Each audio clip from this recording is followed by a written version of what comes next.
Police station অর্থাৎ থানা, যেখানে অপরাধীদেরকে নিয়ে আসা হয় অ্যারেস্ট করে এবং তার সুবিচারের ব্যবস্থা করা হয়। এটাই হলো থানার একমাত্র সংজ্ঞা।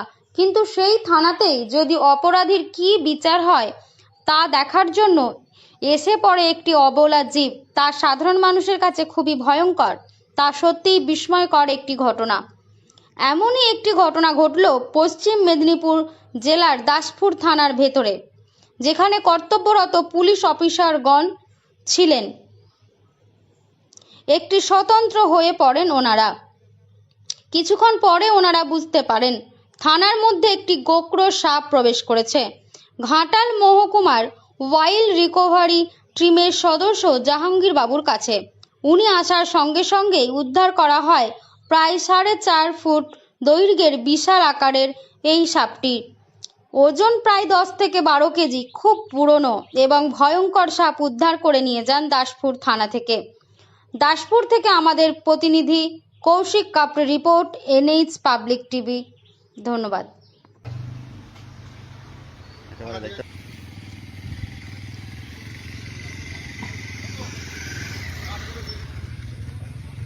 আমি জাহাঙ্গীর মন্ডল আজকে এলাম। এটা আমাদের দাসপুর থানা, পশ্চিম মেদিনীপুর থানার ভিতরে চিকেন রুম আছে, যে কাঠগুলি আছে এর ভিতরে সাপে বাসা করেছে।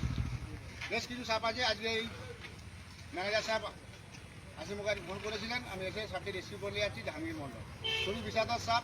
সাপে কামড়ালে বাঁধবেন না, কাটবেন না, ওঝাগুনের কাছে যাবেন না, দ্রুত সম্ভব ব্লক স্বাস্থ্যকেন্দ্র হসপিটাল। এটা কি সাপ?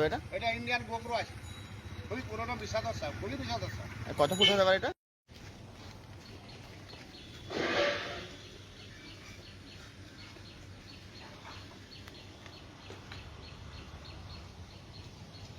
এটা কি সাপ? ইন্ডিয়ান গোকরো আছে। জাহাঙ্গীর মন্ডল ঘাটাল বন দপ্তর থেকে আসে।